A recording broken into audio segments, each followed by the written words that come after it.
ఇవాల్టి మన చర్చకు స్వాగతం. ఈరోజు మనం ఒక చాలా ఆసక్తికరమైన బౌద్ధ గ్రంథంలోని ఒక చిన్న భాగంలోకి వెళ్తున్నాం.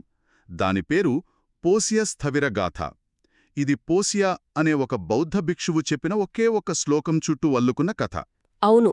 ఆశ్చర్యమేంటంటే కేవలం కొన్ని వాక్యాల శ్లోకం, కాని దాని వెనుక ఒక వ్యక్తి జీవితంలోని ఒక పెద్ద మలుపు, అతని మానసిక దృఢత్వం అన్నీ దాగి ఉన్నాయి. మన దగ్గరున్న ఆధారం ఈ గాథకు సంబంధించిన వ్యాఖ్యానం కదా.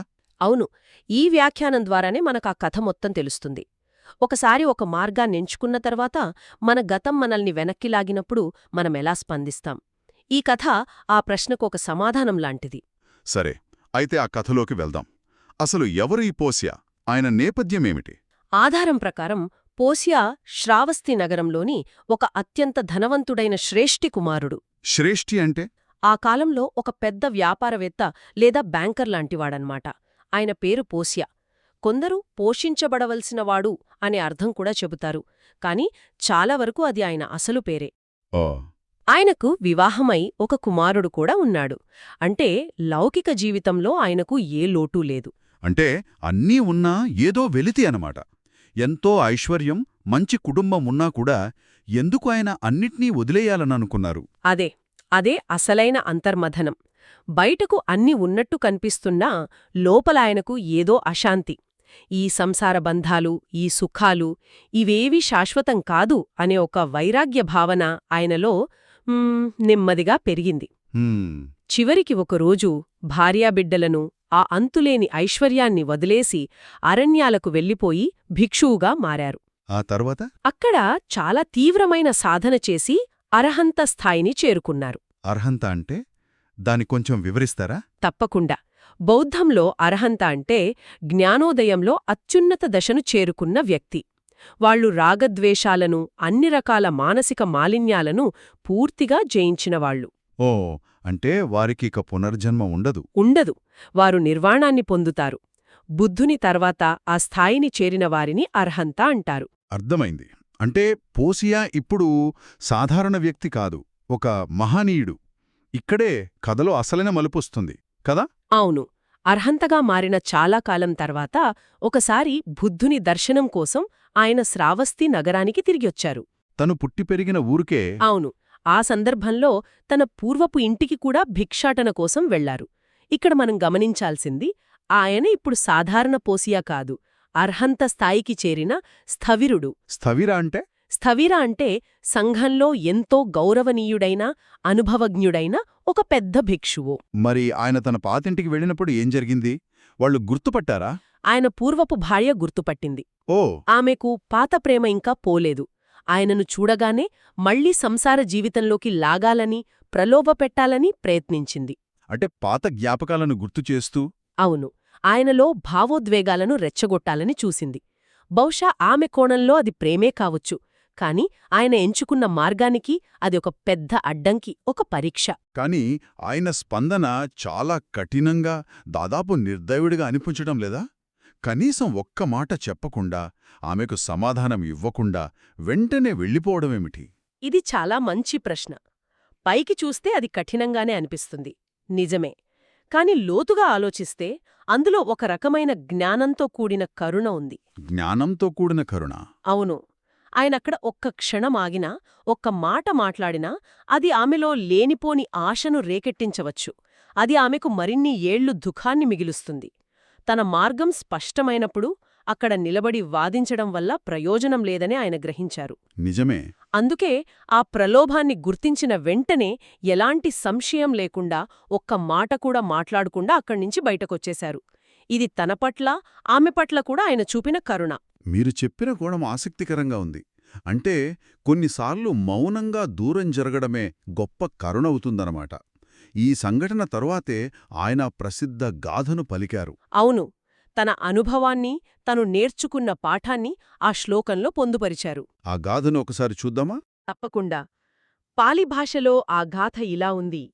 అనాసన్నవరా ఏత నిత్యమేవ విజానత గామా అరణ్యమాగమా తతో గేహం ఉపవిసి తతో ఉఠ్ఠాయ పక్కామి అనామంతిత్వా పోసియోతి. దీని అర్థమేమిటి? దీని తెలుగు అనువాదం స్థూలంగా ఇలా ఉంటుంది.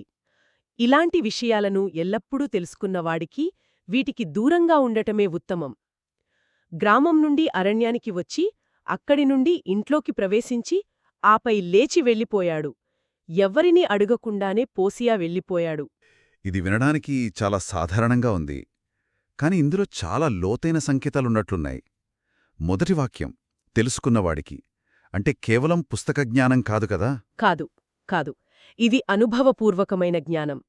సంసార బంధాల యొక్క అశాశ్వత స్వభావాన్ని, వాటిలోని దుఃఖాన్ని పూర్తిగా అనుభవించి అర్థం చేసుకున్నవాడని అర్థం. ఆ తర్వాత గ్రామం నుండి అరణ్యానికొచ్చి అవుడు, ఇక్కడ గ్రామం అనేది లౌకిక సంసారిక జీవితానికి చిహ్నం. అరణ్యమనేది వైరాగ్యానికి చిహ్నం. ఖచ్చితంగా ఏకాంతానికి, సాధనకు. ఆయన ఆ మార్పును విజయవంతంగా పూర్తిచేశాడు. కీలకమైన భాగం. అరణ్యానికి వెళ్ళినా మళ్లీ తన పాత ఇంటి గడప తొక్కాడు. అంటే మళ్లీ సింహం గుహలోకి వెళ్ళినట్లే కదా. ఖచ్చితంగా అది ఒక పరీక్ష. తన గతాన్ని మళ్లీ ఎదుర్కోవాల్సొచ్చింది. అవును, కాని ఆ ప్రలోభాన్ని గుర్తించిన వెంటనే తతో ఉఠాయ పక్కామే, ఆపై లేచి వెళ్ళిపోయాడు. ఆయన అక్కడ కూర్చొని వాదించలేదు, వివరణ ఇవ్వలేదు, రెండో ఆలోచన చెయ్యలేదు. ప్రమాదాన్ని గుర్తించడం, వెంటనే చర్య తీసుకోవడం. అవును, ఆ రెండింటి మధ్య ఎలాంటి ఆలస్యం లేదు. ఇది మనం కొత్త సంవత్సరం రోజు తీసుకునే తీర్మానాల లాంటిది కాదు. కరెక్ట్. జిమ్కి వెళ్ళాలి అనుకుంటాం, కానీ స్నేహితులు పిలవగానే పాత అలవాటు ప్రకారం పార్టీకి వెళ్ళిపోతాం. అదే పోసియో ఆ సరే ఒక్కరోజే కదా అనే ఆలోచనకు అవకాశమివ్వలేదు. చివరి వాక్యం అనామంతేత్వ పోసియో. ఎవర్నీ అడగకుండానే పోసియో వెళ్ళిపోయాడు. ఇది అహంకారంలా అనిపించవచ్చు, కాని మీరు చెప్పిందాన్ని బట్టి చూస్తే అది పూర్తి స్పష్టతకు చిహ్నంలా ఉంది. అవును, అది అహంకారం కాదు, ఆత్మవిశ్వాసం. తన మార్గమేమిటో ఆయనకు స్పష్టంగా తెలుసు. ఇతరుల అనుమతిగాని అంగీకారంగాని ఆయనకు అవసరం లేదు. ఆయన నిర్ణయం ఆయనది. అవును, వెనక్కి తిరిగి చూసే ప్రసక్తే లేదని ఆ ఒక్క చర్యతో చెప్పారు. ఇక్కడ ఆయన తన పూర్వపు భార్యను తప్పుపట్టడం లేదు. ఆమె స్వభావం అది. కాని తెలుసుకున్నవాడికి అలాంటి వాటికి దూరంగా ఉండటమే శ్రేయస్కరం అని ఆయన అంటున్నారు. అంటే సమస్య ఎదుటివారిలో కాదు, మన స్పందనలో, మన నిశ్చయంలో ఉంటుంది అని. సరిగ్గా చెప్పారు. ఈ కథ వెనుక ఇంకో కథ ఉంది అంటున్నారు. ఈ జన్మలో ఇంతటి నిశ్చయం రావడానికి కారణం గత జన్మలో ఉందట. అవును, ఇది వింటే ఇంకా ఆశ్చర్యంగా ఉంటుంది. ఇది 92 కల్పాల క్రితం జరిగిన కథ. కల్పం అంటే? కల్పం అంటే ఒక విశ్వం పుట్టి, పెరిగి, లయమయ్యేంత సుదీర్ఘకాలం. హిందూ పురాణాల్లో చెప్పే యుగాల కన్నా చాలా చాలా పెద్దది. ఓహ్, అంతకాలం క్రితమా? అవును, అంతకాలం క్రితం టిస్సా అనే బుద్ధుని కాలంలో పోసియా ఒక వేటగాడిగా జన్మించాడు. వేటగాడా? అంటే జీవహింస చేసే వృత్తిలో ఉన్నాడనమాట. అర్హంత స్థాయికి పూర్తి వ్యతిరేకమైన జీవితం. అవును, ఒకరోజు తిస్సబుద్ధుడు తన దివ్య దృష్టితో ఆ వేటగాడికి సహాయం చేయగలని గ్రహించి కరుణతో ఆ వేటగాడున్న అడవికి వెళ్ళాడు. ఆయన దగ్గర్లో నిలబడ్డాడు. ఆ వేటగాడు బుద్ధుణ్ణి చూసి ఆయన తేజస్సుకు, ప్రశాంతతకు ఆకర్షితుడయ్యాడు.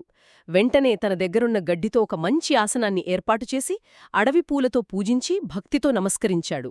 అంటే ఒక జన్మలో వేటగాడు, మరో జన్మలో అర్హంత. నమ్మశక్యంగా లేదు. కేవలం పూలతో పూజించి ఒక ఆసనం వేసినందుకు ఇంత ఫలితమా అనిపించవచ్చు.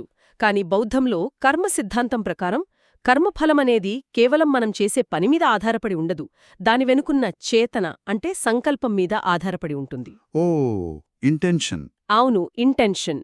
ఆ వేటగాడు ఆ క్షణంలో ఎంతో స్వచ్ఛమైన భక్తితో, గౌరవంతో ఆ పనిచేశాడు. అది చాలా శక్తివంతమైనది. కాని విధి విచిత్రం, ఆ తర్వాత కొద్దిసేపటికే అతనొక సింహం దాడిలో మరణించాడు. అయ్యో, అంటే ఆ పుణ్యఫలం అనుభవించలేకపోయాడనమాట. ఆ కర్మఫలం వృధా పోలేదు. ఆ ఒక్క సత్కార్యం యొక్క శక్తి 92 కల్పాల పాటు ఆయనను దుర్గటిపాలు కాకుండా కాపాడి, ఎన్నో మంచి జన్మలెత్తేలా చేసి, చివరికి ఈ జన్మలో అర్హంతగా మారడానికి దోహదపడింది. ఒక చిన్న మంచి పని ఎన్నో జన్మలపాటు మనల్ని ఎలా కాపాడుతుందో చెప్పడానికి ఇదొక శక్తివంతమైన ఉదాహరణ. నిజమే. కాబట్టి ఈ పోషియా స్థవిరగాథ మనకు దృఢనిశ్చయం, వైరాగ్యం మరియు ఒక చిన్న పుణ్యకార్యం యొక్క శక్తి గురించి చెబుతుంది. ఇది కేవలం ఒక భిక్షువు కథ కాదు, ఒక ఆత్మ ఎన్నో జన్మలపాటు చేసిన ప్రయాణానికి సంబంధించిన గాథ. మీరు చెప్పిన దానికి ఇంకొక కోణం కూడా ఉంది.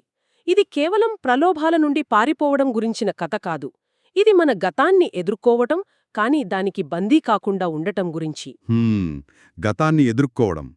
చాలామంది తమ గతాన్ని చూసి భయపడతారు లేదా దానిలోనే కూరుకుపోతారు. పోసియా ధైర్యంగా తన ఇంటికి వెళ్ళాడు, అంటే అతను తన గతాన్ని ఎదుర్కొన్నాడు. కాని ఆ గతం తన వర్తమానాన్ని శాసించడానికి ఒప్పుకోలేదు. నిజమే. ఆయన తన గతాన్ని తిరస్కరించలేదు, కానీ దాని ప్రభావానికి లోను కాలేదు. ఇంటికి వెళ్ళాడు, కాని ఇంట్లో బందీ కాలేదు. అవును, ప్రలోభాన్ని చూశాడు, కానీ దానికి లొంగలేదు. ఈ సమతుల్యత, ఈ స్పష్టత సాధించడం చాలా కష్టం. ఖచ్చితంగా. ఇక్కడే మనం అసలైన స్వేచ్ఛ గురించి మాట్లాడుకోవాలి.